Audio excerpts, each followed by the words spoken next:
La puerta se cierra con un golpe seco. La habitación huele a cera derretida y a madera vieja.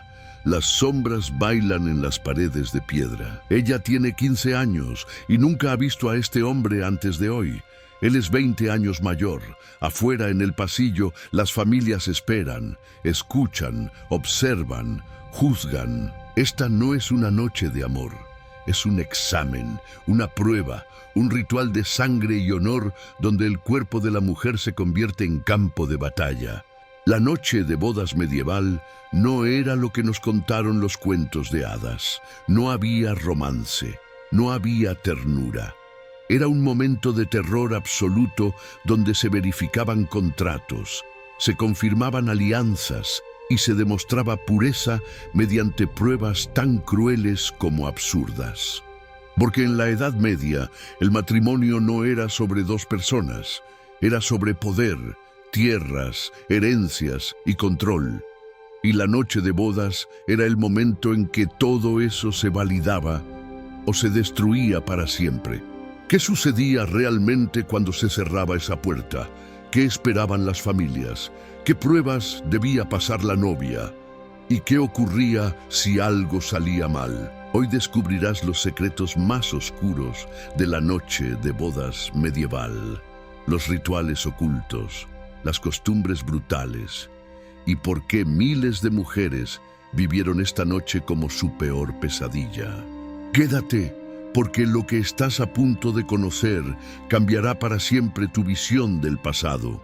Imagina vivir en un tiempo donde tu vida entera se decidía en una sola noche, donde tu valor como persona dependía de lo que sucediera en una habitación oscura con un desconocido, donde tu futuro no estaba en tus manos, sino en las expectativas de familias enteras.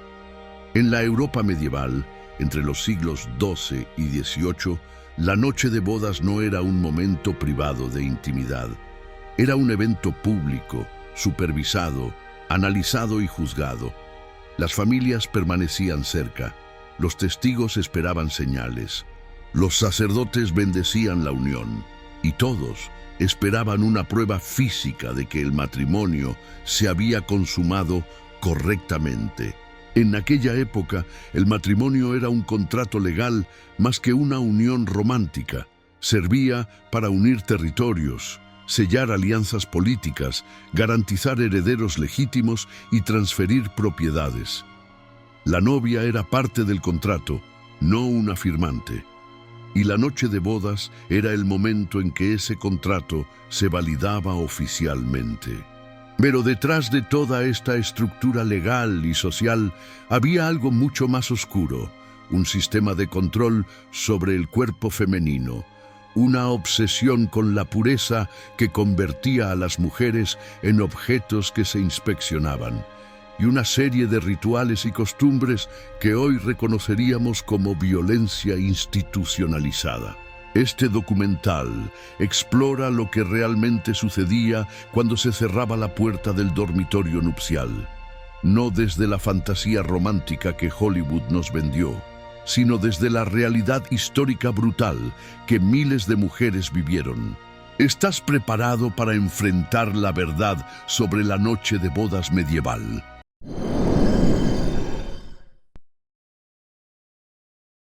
En la sociedad medieval, el matrimonio entre nobles era ante todo una transacción económica y política.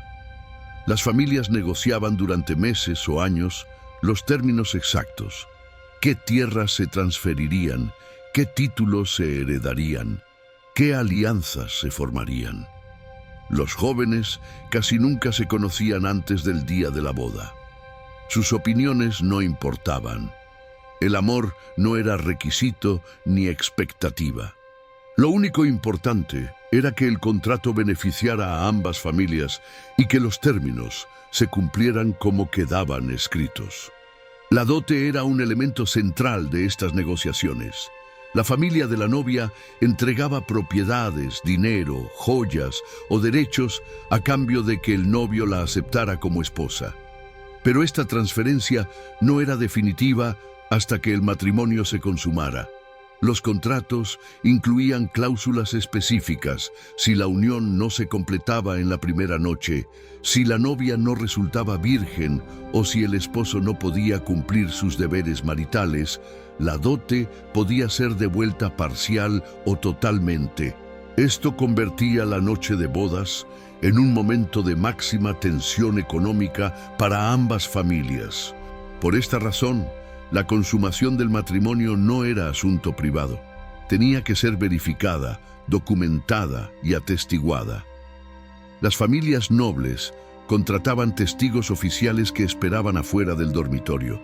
En algunos casos, sacerdotes bendecían la cama antes de que la pareja entrara. En otros, familiares cercanos permanecían en habitaciones adyacentes, escuchando sonidos que confirmaran que el acto estaba ocurriendo. Esta vigilancia no se consideraba invasiva, sino necesaria. Protegía los intereses de todos los involucrados, excepto los de la pareja. La presión social sobre el novio era inmensa. Se esperaba que demostrara su masculinidad consumando el matrimonio rápida y eficazmente. Un hombre que no lograba hacerlo en la primera noche enfrentaba burlas, rumores sobre su virilidad y posible anulación del matrimonio. Algunos novios bebían alcohol en exceso para calmar los nervios, lo que a menudo empeoraba la situación. Otros recibían consejos crudos de familiares o amigos sobre cómo proceder.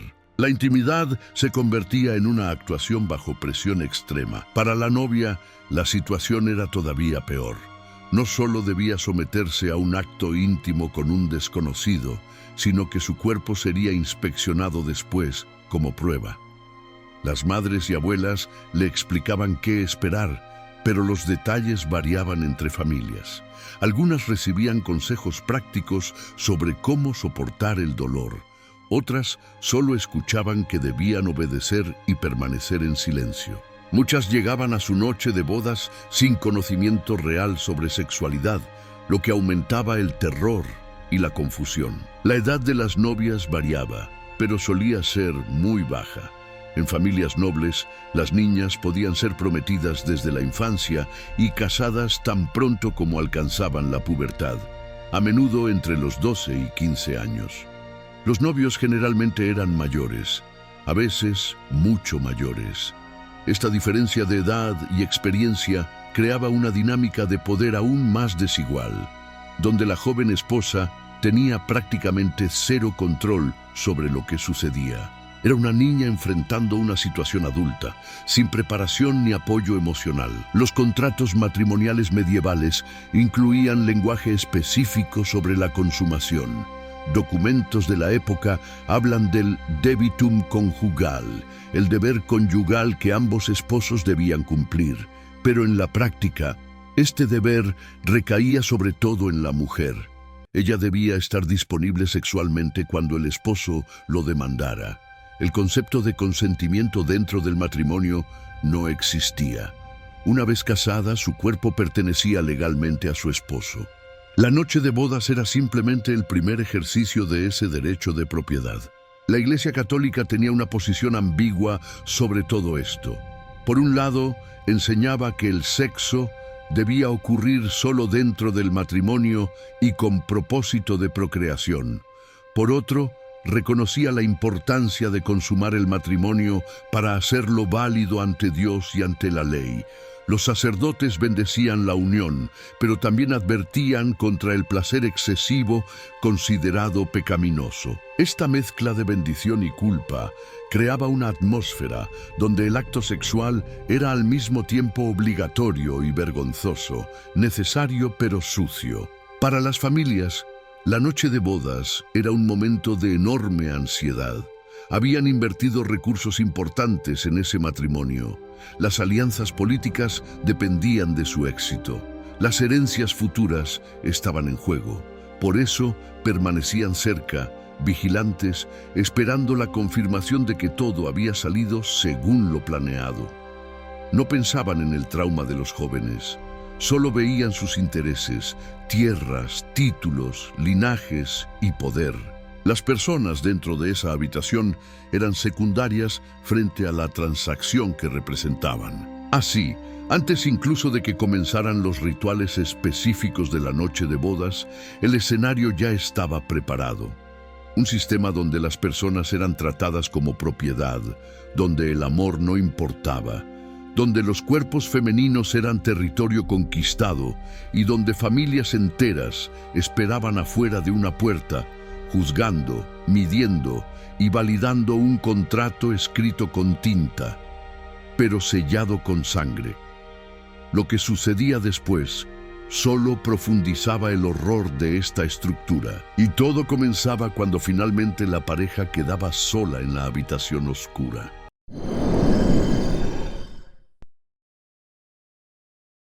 La preparación para la noche de bodas comenzaba horas antes del momento final. La novia era vestida por las mujeres de su familia con ropa especial, a menudo un camisón blanco que simbolizaba pureza. Le trenzaban el cabello y a veces le colocaban coronas de flores o hierbas que, según creían, ayudaban a la fertilidad o protegían del mal de ojo. Mientras la vestían, las mujeres mayores susurraban consejos, oraciones y advertencias. El ambiente era solemne, casi funerario.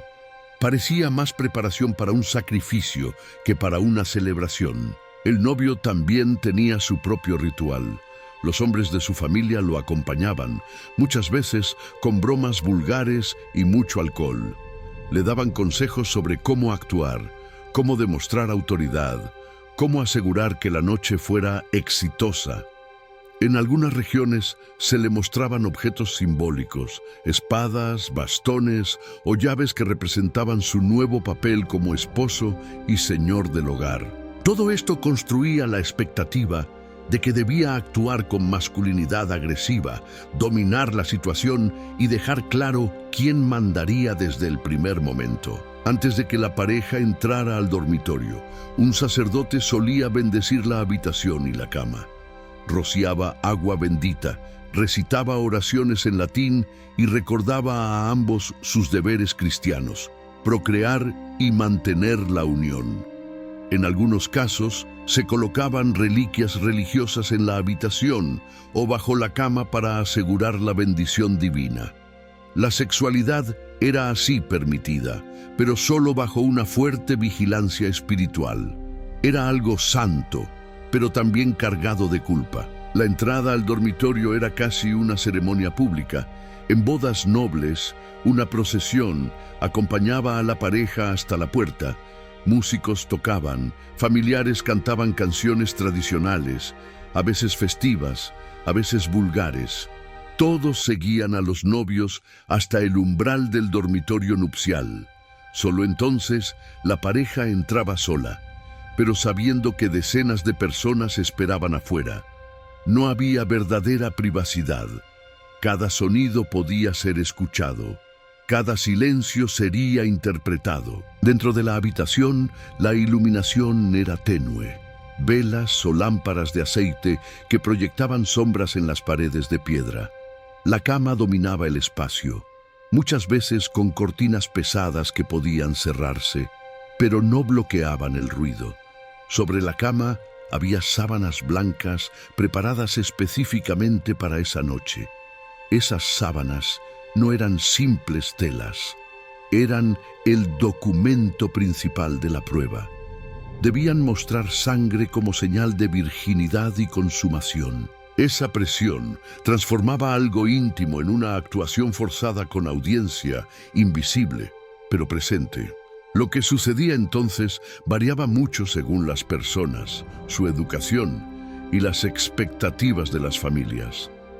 En el mejor de los casos, ambos intentaban actuar con algo de respeto, aunque el miedo y la ignorancia hacían todo torpe y doloroso. En el peor de los casos, el novio actuaba con violencia, creyendo que debía domar a su esposa o demostrar dominio absoluto. La línea entre consumación matrimonial y violación simplemente no existía en la mentalidad de la época. Para la novia, el dolor físico era esperado y normalizado. Las mujeres de su familia le habían dicho que dolería, que debía soportarlo en silencio, que era su deber. No existía la idea de que el sexo pudiera ser placentero para ella o de que su comodidad importara. Si gritaba de dolor, algunos lo interpretaban como prueba de virginidad. Si guardaba silencio, podían acusarla de frialdad. No había manera correcta de reaccionar. Cualquier cosa que hiciera podía ser juzgada negativamente. Afuera, los testigos esperaban señales. En algunas regiones, querían escuchar gritos o sonidos de lucha como prueba de que la virginidad estaba siendo tomada. El silencio absoluto podía generar sospechas de que algo no estaba sucediendo.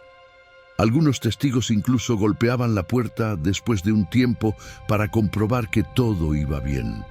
Esta vigilancia convertía el acto más íntimo en un espectáculo. Los protagonistas nunca podían olvidar que había una audiencia del otro lado de la pared. El tiempo que la pareja pasaba en la habitación también era juzgado. Si salían demasiado rápido, surgían rumores sobre la virilidad del esposo o sobre una consumación incompleta.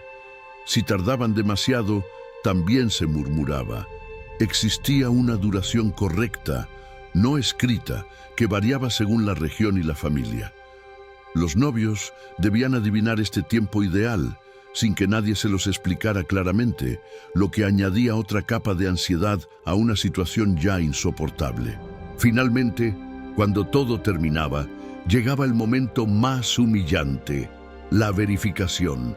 Lo que había sucedido en privado tenía que ser demostrado en público.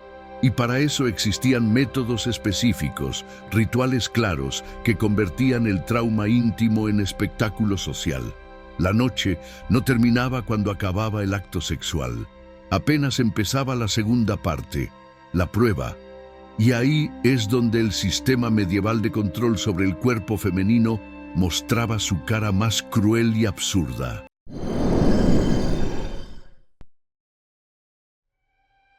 La prueba de consumación más común y humillante era la exhibición del lienzo manchado. Después del acto sexual, las sábanas blancas donde había ocurrido todo debían mostrar sangre. Esa mancha era considerada una evidencia clara de dos cosas: que la novia había sido virgen y que el matrimonio se había consumado. En algunas familias nobles, el novio salía de la habitación llevando la sábana manchada y la mostraba a los testigos. En otras, eran las mujeres mayores quienes entraban después y revisaban la cama. La mancha de sangre no era una simple evidencia privada. En muchos casos, se convertía en objeto ceremonial. La sábana manchada se colgaba en ventanas o balcones para que toda la comunidad la viera. Se mostraba a familiares reunidos en la sala principal. Algunos incluso la guardaban como recuerdo familiar, prueba del honor preservado y del contrato cumplido. Esta exhibición convertía lo más íntimo en espectáculo público. El cuerpo de la mujer, su dolor, su sangre, todo se volvía tema de comentarios. Pero había un problema enorme. Muchas mujeres vírgenes no sangran durante su primera relación sexual. La medicina moderna confirma que aproximadamente la mitad de las mujeres no tiene sangrado significativo la primera vez, por variaciones anatómicas, por actividades previas que estiraron el himen sin romperlo, o simplemente por diferencias naturales. Los medievales no sabían esto. Para ellos, ausencia de sangre significaba solo una cosa: la novia no era virgen. Las consecuencias de esa interpretación eran devastadoras. Una novia que no sangraba enfrentaba acusaciones inmediatas. El novio podía repudiarla en el acto. La familia debía devolver la dote. El matrimonio podía ser anulado antes de comenzar realmente. Pero lo peor era la vergüenza pública. La joven era marcada como impura, mentirosa, deshonrada. Su reputación quedaba destruida, no solo para ella, sino para toda su familia. Sus hermanas tendrían más dificultad para casarse. Una mancha ausente en una sábana podía arruinar vidas enteras. Ante este riesgo terrible, surgió un mercado de soluciones. Algunas familias preparaban pequeñas bolsas con sangre de animal que la novia podía romper discretamente durante el acto. Otras usaban tintes rojos que manchaban las sábanas. Existían mujeres mayores que ofrecían sus servicios como preparadoras, enseñando a las novias técnicas para producir falso sangrado si era necesario. Este engaño era peligroso. Si se descubría, el castigo era aún más severo que si simplemente no hubiera habido sangre. En algunos casos, cuando no había sangre, se llamaba a examinadoras especializadas. Casi siempre eran parteras o mujeres mayores con fama de conocer el cuerpo femenino. Inspeccionaban a la novia buscando señales de virginidad o de su ausencia. Estos exámenes eran invasivos, dolorosos y humillantes. La joven debía desnudarse ante desconocidas que la tocaban, buscaban restos de himen y evaluaban estrechez. Todo esto después de haber pasado por la noche de bodas. El trauma se multiplicaba.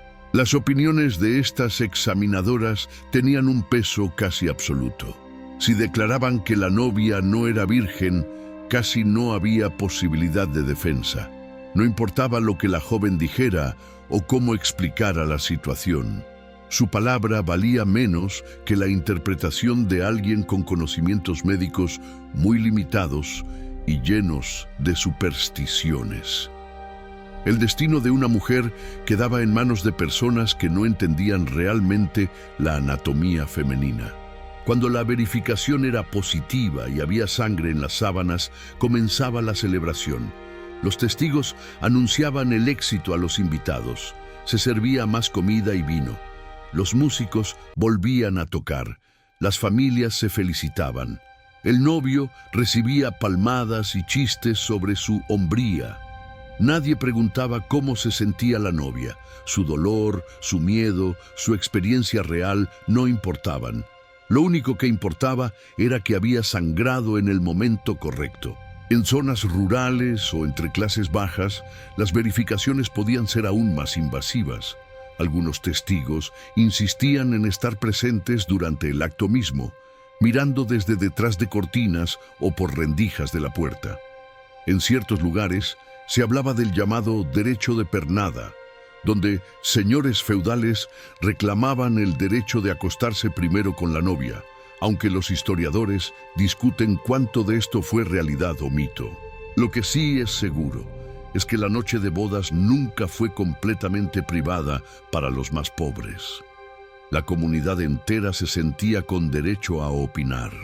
Todo este sistema de pruebas mostraba una verdad perturbadora. El cuerpo femenino no pertenecía a la mujer. Era propiedad primero del padre y luego del esposo. Y antes de esa transferencia debía ser inspeccionado, certificado y validado como mercancía. La noche de bodas no era sobre amor ni intimidad. Era sobre demostrar propiedad, verificar un contrato y exhibir el control masculino sobre la sexualidad femenina. Y las consecuencias de fallar estas pruebas marcaban para siempre la vida de muchas mujeres.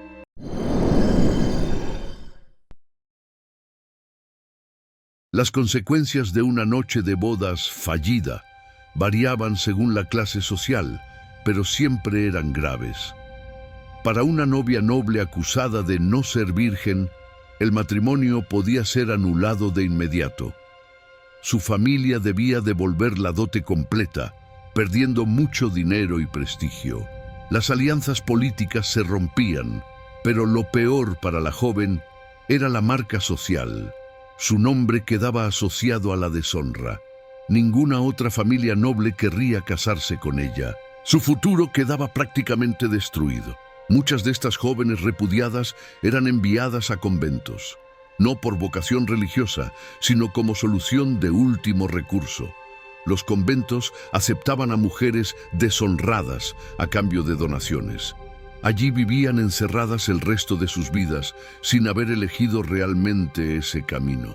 Algunas desarrollaban fe auténtica con el tiempo, otras vivían llenas de amargura, sabiendo que su encierro se debía a una interpretación errónea de su cuerpo. El convento era refugio para unos y cárcel para otras. En clases más bajas, las consecuencias podían ser brutales. Registros de la época muestran casos de novias golpeadas, mutiladas o incluso asesinadas por sus propios familiares después de una noche de bodas fallida. Los padres y hermanos creían que el honor familiar había sido manchado y que solo la sangre podía limpiarlo. Estos crímenes de honor eran socialmente aceptados. Los culpables recibían castigos leves o ninguno. La idea era clara. La vida de una mujer valía menos que la reputación del apellido, incluso cuando la verificación era considerada exitosa. La noche de bodas dejaba un trauma profundo en muchas mujeres. Habían sido obligadas a intimidad con un desconocido mientras una audiencia esperaba afuera. Habían sufrido dolor físico normalizado como algo inevitable. Habían sido expuestas públicamente a través de las sábanas manchadas. No existía apoyo emocional ni espacio para hablar de lo ocurrido. Se esperaba que siguieran con su vida matrimonial como si nada. El trauma no tenía nombre, solo silencio. Para los novios, también podía haber consecuencias si las cosas iban mal. Un hombre que no lograba consumar el matrimonio enfrentaba burla y humillación. Se cuestionaba su virilidad. En algunos casos, la Iglesia anulaba el matrimonio por impedimento físico del esposo, dejándolo marcado de por vida. Aunque esto no se comparaba con el peligro que enfrentaban las mujeres, creaba una presión enorme que muchas veces se transformaba en violencia hacia la esposa como forma de probar su hombría. Los matrimonios que empezaban de esta manera rara vez se convertían en relaciones sanas. La esposa aprendía desde la primera noche que su cuerpo no le pertenecía, que debía obedecer sin importar su propio dolor. El esposo aprendía que tenía derecho absoluto sobre el cuerpo de su mujer y que la sociedad lo apoyaba. Esta base desequilibrada marcaba todo el matrimonio. No era una receta para el amor, sino para la opresión continua. Las mujeres que quedaban embarazadas rápidamente después de la noche de bodas eran consideradas afortunadas. El embarazo confirmaba la consumación, demostraba fertilidad y aseguraba su lugar en la familia. Pero aquellas que no concebían pronto empezaban a sufrir sospechas y críticas. ¿Se había consumado de verdad el matrimonio? ¿Estaba ella haciendo algo para evitar el embarazo? La infertilidad se atribuía casi siempre a la mujer, nunca al hombre. Esto podía llevar a repudio, incluso años después de la boda, especialmente si no había hijos varones. Hubo también casos en los que la novia moría durante o poco después de la noche de bodas. El trauma físico de una relación violenta, sobre todo en niñas muy jóvenes, podía causar hemorragias internas o infecciones fatales. Los registros no siempre lo dicen abiertamente, pero hay indicios de que no era algo raro. Una niña de 12 años casada con un hombre adulto estaba en peligro real. La moral de la época no criticaba estos matrimonios, solo se lamentaba la pérdida de la inversión. Las comunidades enteras ayudaban a reforzar esas consecuencias. Las mujeres que fallaban en su noche de bodas eran señaladas en la calle, excluidas de eventos, convertidas en tema de chisme constante. Sus hijos, si llegaban a tenerlos en otro contexto, cargaban con el estigma de su madre. El castigo no era solo para la mujer, sino para las siguientes generaciones. Una sola noche podía manchar a toda una familia durante décadas. Tal vez la consecuencia más profunda fue psicológica y cultural. Generaciones de mujeres crecieron sabiendo que su valor dependía de su capacidad de sangrar en un momento específico. Eso creó una vigilancia constante sobre sus propios cuerpos. Las niñas eran protegidas hasta el extremo, no por cuidado, sino por miedo. No podían correr, ni montar a caballo libremente, ni practicar muchas actividades físicas. Sus cuerpos eran vistos como objetos frágiles que debían llegar intactos a la noche de bodas. Esa vigilancia se convirtió en una forma de control interno. Las mujeres llegaron a vigilarse a sí mismas.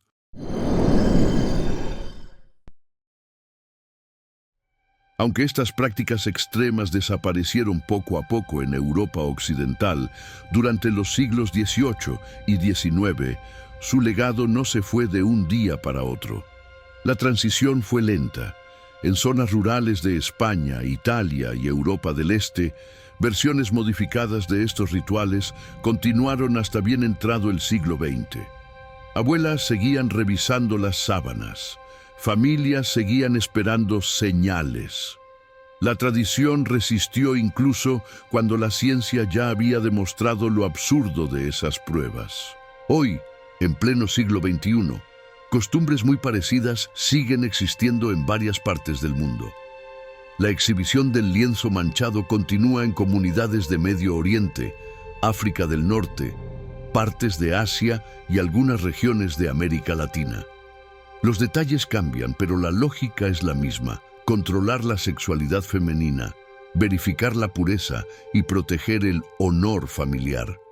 La medicina moderna está disponible, pero la tradición pesa más que la ciencia. Las familias siguen exigiendo pruebas que saben, en el fondo, que no tienen base médica. La industria para simular la virginidad también se ha modernizado. Hoy existen cápsulas que liberan líquido rojo, ímenes artificiales que se venden por internet y hasta productos diseñados para manchar sábanas.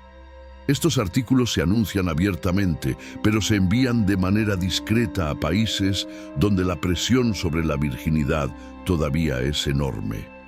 El simple hecho de que este mercado exista demuestra que el problema sigue vivo, solo cambió de forma. Los crímenes de honor relacionados con una noche de bodas sin sangre también continúan. Organizaciones de derechos humanos documentan cada año casos de mujeres asesinadas por sus propias familias porque no sangraron en su noche de bodas.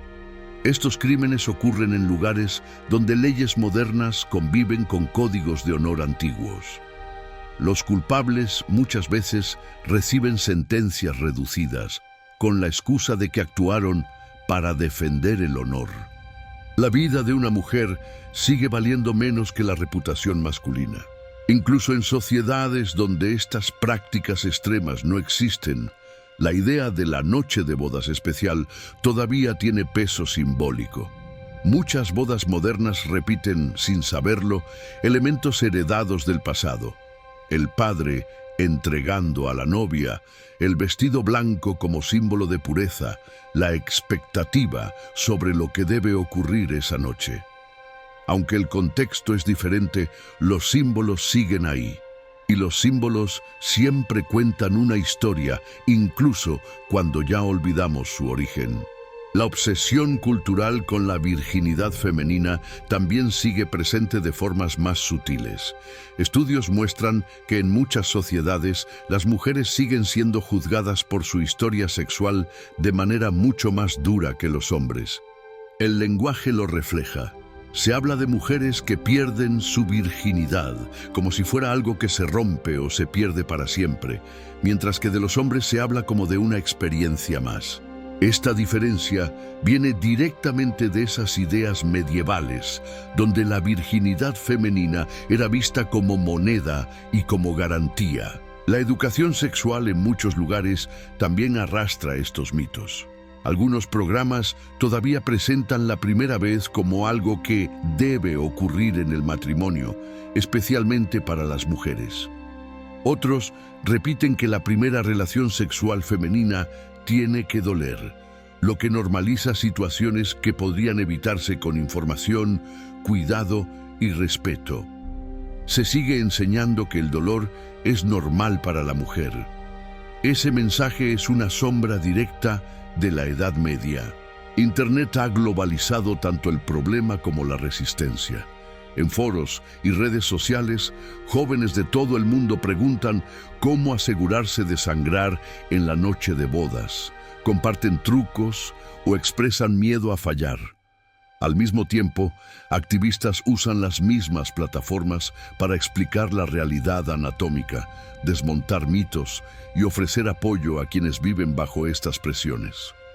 La batalla entre tradición y conocimiento se libra ahora en pantallas de teléfonos. Quizás el legado más profundo es cómo todo esto moldeó la manera en que muchas mujeres se relacionan con su propia sexualidad. Generaciones crecieron creyendo que el sexo era algo que se hacía a ellas, no con ellas, que su cuerpo existía para satisfacer a otros y producir hijos, que el placer femenino era secundario o incluso vergonzoso. Aunque el discurso actual habla más de libertad sexual, muchas de estas ideas siguen presentes, escondidas en frases, chistes y silencios. La pregunta es, ¿cuándo termina realmente el pasado? Los rituales explícitos pueden haber desaparecido en muchos lugares, pero las ideas que los sostuvieron siguen vivas. La idea de que los cuerpos femeninos deben ser vigilados, controlados y juzgados. La creencia de que el honor de una familia vive en el cuerpo de una mujer, no en las acciones de los hombres. Mientras estas ideas existan, aunque sea de forma suave o disimulada, el eco de aquellas noches de bodas medievales seguirá presente, y muchas mujeres seguirán pagando un precio que no les corresponde. La puerta se cerró hace siglos, pero las sombras permanecen. En aquella habitación oscura no había solo dos personas. Había familias enteras, comunidades completas, sistemas de poder que convertían lo más íntimo en espectáculo público. La noche de bodas medieval nunca fue sobre amor o unión. Fue sobre control, propiedad y la obsesión constante de vigilar, medir y castigar la sexualidad femenina. Miles de mujeres entraron aterrorizadas a esas habitaciones. Muchas salieron traumatizadas, algunas nunca salieron, y todas cargaron con el peso de un sistema que valoraba su sangre más que su humanidad, su pureza más que su bienestar, el honor de otros más que su propia vida. Lo más inquietante no es que esto sucediera en la Edad Media. Lo más inquietante es que sus ecos siguen hoy, que en pleno siglo XXI todavía haya mujeres juzgadas por ideas antiguas de pureza, que familias sigan exigiendo pruebas imposibles, que el cuerpo femenino siga siendo tratado como territorio donde otros deciden las reglas. Quizás la verdadera prueba nunca estuvo en las sábanas, estuvo en nuestra humanidad y fallamos una y otra vez durante siglos. La habitación está vacía ahora, las velas se apagaron, pero los fantasmas siguen ahí, susurrando que vigilemos, que controlemos, que midamos el valor humano con manchas de sangre y conceptos de honor que nunca fueron honorables. ¿Qué otro secreto oscuro del pasado quieres descubrir? Si esta historia te impactó, compártela, porque entender el pasado es la única forma de no repetirlo, y mientras existan lugares donde esto siga ocurriendo, no podemos quedarnos en silencio.